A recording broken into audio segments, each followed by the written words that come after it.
আচ্ছা, কলেজ শিক্ষা প্রতিষ্ঠান যাকে মন্দির বলা হয়, তাই না? বিকেলে দেখাচ্ছিলাম না সুরেন্দ্রনাথ কলেজের টাকার পাহাড়, উইয়ে খাওয়া টাকা। আচ্ছা, কখনো শুনেছেন যে কলেজের মধ্যে বেডরুম রয়েছে? কি শুনে অবাক হচ্ছেন তো? এই ঘটনাই ঘটেছে। হ্যাঁ, সুরেন্দ্রনাথ কলেজে বেডরুম। সব থেকে বড় প্রশ্ন, হে বেডরুম কার বেডরুম? কলেজে বেডরুম কেন? ছবি দেখায়, দেখুন। শুধু বেডরুম নয়, একেবারে ওয়েল ডেকোরেটেড অ্যাটাচড বাথরুম রয়েছে। এসি, দুটি এসি বেডরুম কলেজে। এখান থেকে তো হাজার প্রশ্ন উঠবে, কিন্তু যে ছবিটা আপনাদের দেখাচ্ছি সেই ছবি আগে দেখুন। এই ঘর কলেজের ভেতরের।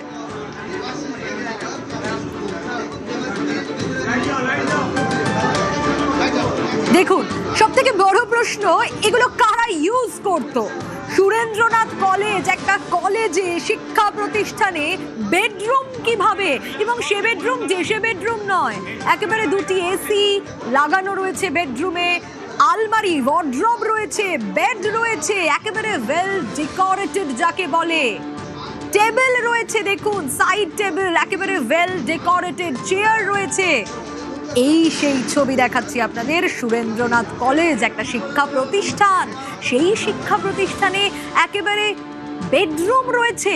শুধু বেডরুম বলবো না, একেবারে অ্যাটাচড বাথরুম। দেখুন, কলেজে বেডরুমে অ্যাটাচড বাথরুম। কখনো শুনেছেন কলেজের মধ্যে বেডরুম? সেই ছবি দেখা যাচ্ছে এবার, দেখুন।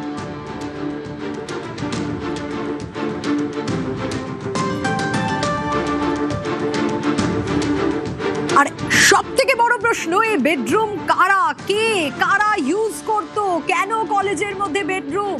জানার চেষ্টা করি। রনক রয়েছে আমার সঙ্গে। রনক, এ তো তাজ্জব ব্যাপার, চোখ কপালে ওঠার মতো। কলেজ, শিক্ষা প্রতিষ্ঠান যা মন্দিরের মতো, সেই মন্দির কলেজ, সেখানে কিভাবে বেডরুম? এই বেডরুম ইউজ করতো কারা? কবে তৈরি হয়েছিল এই বেডরুম? একেবারে ওয়েল ডেকোরেটেড।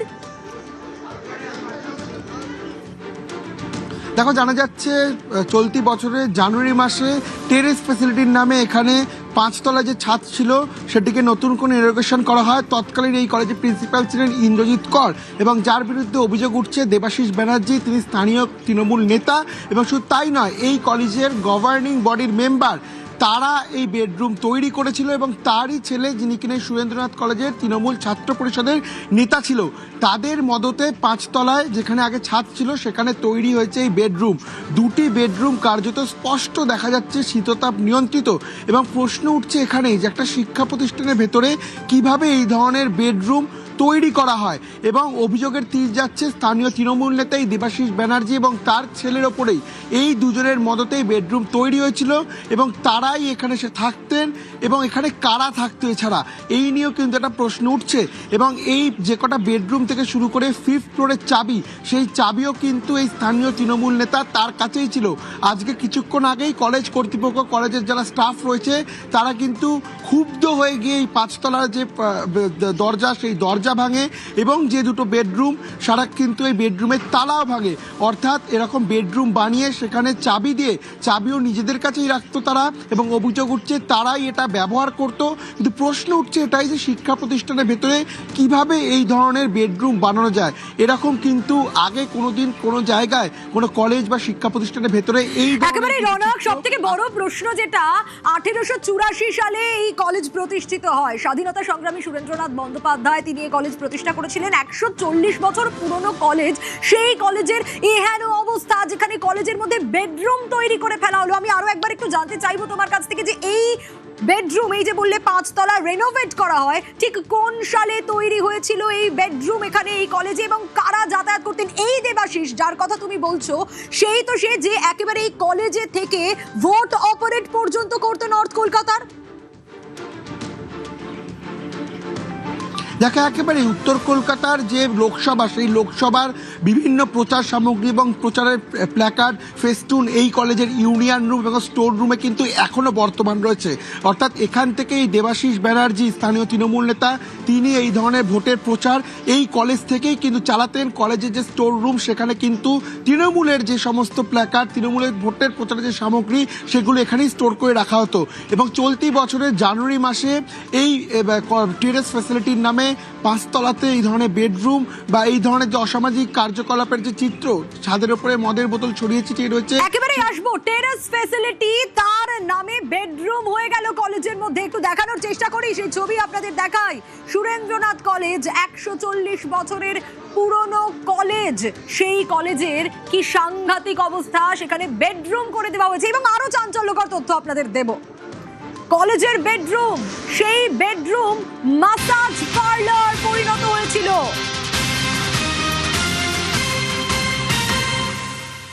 ভাবতে পারেন, কলেজের বেডরুম, তারপর সেই বেডরুম কি কাজে ব্যবহৃত হতো? মাসাজ পার্লার চলতো নাকি? সুরেন্দ্রনাথ কলেজে এই যে দেবাশিস বন্দ্যোপাধ্যায়, তার নাম উঠে আসছে, শুধু সে নয়, তার ছেলের বিরুদ্ধেও অভিযোগ রয়েছে। রনক রয়েছে আমার সঙ্গে। রনক, এ তো প্রথমত পরিবেশ একেবারে নোংরা করে দেওয়া, খারাপ করে দেওয়া, তা বলার অপেক্ষা রাখে না। একটা কলেজ, সেই কলেজের বেডরুম, সেই বেডরুম তো থাকারই কথা না, সেটা রয়েছে। সেই বেডরুমে আবার মাসাজ পার্লার, এবং বাবা ছেলে দুজনের বিরুদ্ধেই অভিযোগ। তো মানে বাবা ছেলের জুটিতে লুটি। দেখো, একেবারেই যারা স্থানীয়রা তারা অভিযোগ করছেন যে বেডরুম খোলা হয়েছিল, তারপরে এখানে নাকি আড়ালে, বেডরুমের আড়ালে ম্যাসেজ পার্লার চলতো, এমনটাই তারা অভিযোগ করছে। অর্থাৎ একটা শিক্ষা প্রতিষ্ঠানের ভেতরে এইরকমভাবেই অসামাজিক কার্যকলাপ চলছে। এবং দেখা যাচ্ছে, তুমি যেটা কিছুক্ষণ আগে বললে, টেরেস ফেসিলিটির নামে একটা হলফনামা বড় বড় করে এই 5th ফ্লোরে টাঙানো আছে। এবং সেখানে লেখা রয়েছে কার নাম? উত্তর কলকাতার সাংসদ সুদীপ বন্দ্যোপাধ্যায়। তিনি নাকি এই 5th ফ্লোর ইনগ্রেশন করেছিলেন। এবং তার মধ্যেই রয়েছে গভর্নিং বডির মেম্বার এই দেবাশিস ব্যানার্জি, যার বিরুদ্ধে অভিযোগ। এই দেবাশিস ব্যানার্জি এবং তার ছেলে, যে কিনা সুরেন্দ্রনাথ কলেজের তৃণমূল ছাত্র পরিষদের নেতা, এই দুজনই কিন্তু এখানে কার্যত তাণ্ডব চালাতো। বিভিন্ন অসামাজিক কার্যকলাপের পেছনে এই তৃণমূল ছাত্র পরিষদের নেতার নাম জড়িয়েছিল। এবং 5th ফ্লোরে এই ধরনেরই প্রায় 8 থেকে 10টি রুম তারা তৈরি করেছিলেন, প্রত্যেক কটিতেই কিন্তু তালা মারা, যার মধ্যে 2টি রুমে সন্দেহ ছিল স্থানীয় বাসিন্দার যে এখানে মেসেজ পার্লার। রনক, সবথেকে বড় বিষয় যেটা, যে একটা কলেজ, তার মধ্যে বেডরুম রয়েছে, সেটা তো অন্যরাও নিশ্চয়ই জানতেন। মানে কেউ জানে না, সবার চোখের অলক্ষ্যে হয়ে যাচ্ছে, বিষয়টা তো এরকম নয়। একেবারে এখানে তো প্রশ্ন হচ্ছে কর্তৃপক্ষের বিরুদ্ধেই, কারণ কলেজ কর্তৃপক্ষর তারা না জেনে কিভাবে তাদেরই প্রেমিসিসের ভিতরে এরকম ধরনের একটা বেডরুম তৈরি হচ্ছে, তা নিয়েই তো প্রশ্ন উঠছে। কিন্তু যিনি বর্তমান টিচার ইনচার্জ রয়েছে, তিনি জানাচ্ছেন 3 মাস হয়েছে তিনি দায়িত্ব পেয়েছে, তার পক্ষে জানা সম্ভব নয়। এর আগে যিনি প্রিন্সিপাল, একেবারে রনক সঙ্গে থাকো, বর্তমান ইনচার্জ যে দায়িত্বে রয়েছেন, 3 মাস হয়েছে তিনি দায়িত্ব নিয়েছেন, তার কি বক্তব্য দেখি। এই বিষয়টা আমি জানতাম না, কারণ আমি দায়িত্ব নেওয়ার পরে এই প্রথম এখানে উঠলাম, সবই লক করা থাকে। তো এগুলোর চাবি আমাদের বড়বাবুর কাছে ছিল, কিন্তু বড়বাবু তো 2 দিন ছুটিতে আছে। আজকে ভাঙা হলো কেন সেটা তো আপনারা দেখছেন। হ্যাঁ, সবাই ভেঙে দেখতে চাইছে ভেতরে কি আছে, এটা কোথায়, কিভাবে গভর্নিং বডি রেজুলেশন হয়েছে, কিভাবে হয়েছে, এইটা আমার নলেজে নেই। যেহেতু আমি এই প্রথম উঠলাম, আমার শোনা কথা যে ওখানে নাকি একটা শোবার ঘর আছে। আমি শুনেছিলাম একটা, এখন দেখলাম 2টো। সেটাও বলতে পারবো। তিনি শুনেছিলেন একটা শোবার ঘর রয়েছে, বেডরুম রয়েছে, এখন দেখছেন 2টো। তাহলে তিনি কেন ব্যবস্থা নিলেন না কোনো? কেন বেডরুম ফেলে রাখলেন? এই প্রশ্নগুলো তো উঠবে। কিন্তু সেই সময় তিনি দায়িত্ব ছিলেন ইন্দ্রনীল কর, প্রাক্তন অধ্যক্ষ সুরেন্দ্রনাথ কলেজের। তার সঙ্গে আমরা যোগাযোগ করেছিলাম, তিনি এ বিষয়ে কোনো রকম কোনো কথাই বলতে চাইছেন না।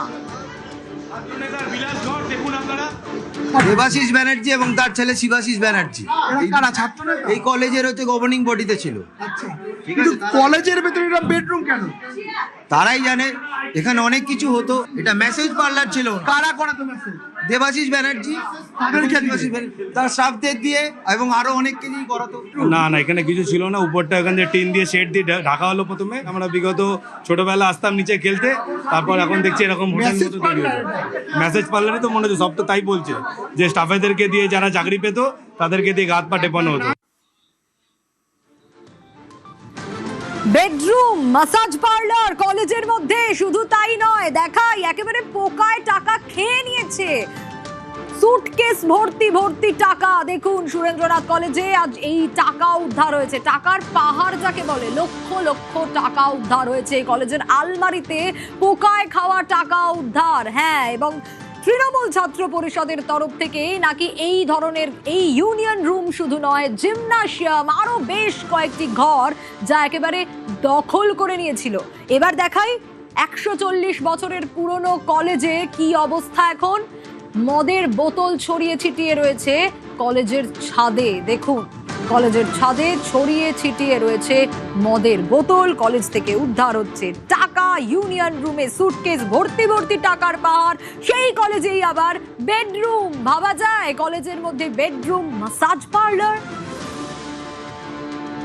সুরেন্দ্রনাথ কলেজে এই ঘরগুলো বন্ধ করে রাখা ছিল। এগুলো এখানকার দেবাশিস ব্যানার্জি, কানকাটা দেবু, তার নেতৃত্বে এখানকার যে ছাত্র পরিষদের ইউনিয়ন ছিল, তৃণমূল তাদের এই ইউনিয়নের সমস্ত কাজ এখানে ব্যবহার করা হতো এবং রাজনৈতিক কাজে এই ঘরগুলো ব্যবহার করা হতো। এই জিমনাসিয়াম আপনি দেখছেন, এই জিমনাসিয়াম কোনোদিন ছাত্রছাত্রীরা ব্যবহার করেনি, তৃণমূলই এটাকে ব্যবহার করতো।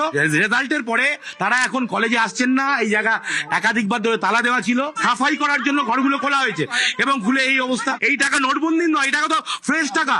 কলেজ থেকে প্রতি বছর অ্যাডমিশন করিয়ে 14 থেকে 15 কোটি টাকার সিন্ডিকেট চলে। এখান থেকে তো উত্তর কলকাতার ভোট অপারেট হয়েছে, এখান থেকে বসে দেবাশিস ব্যানার্জি ভোট অপারেট করেছেন, নির্বাচনের কাজ হয়েছে এখান থেকে।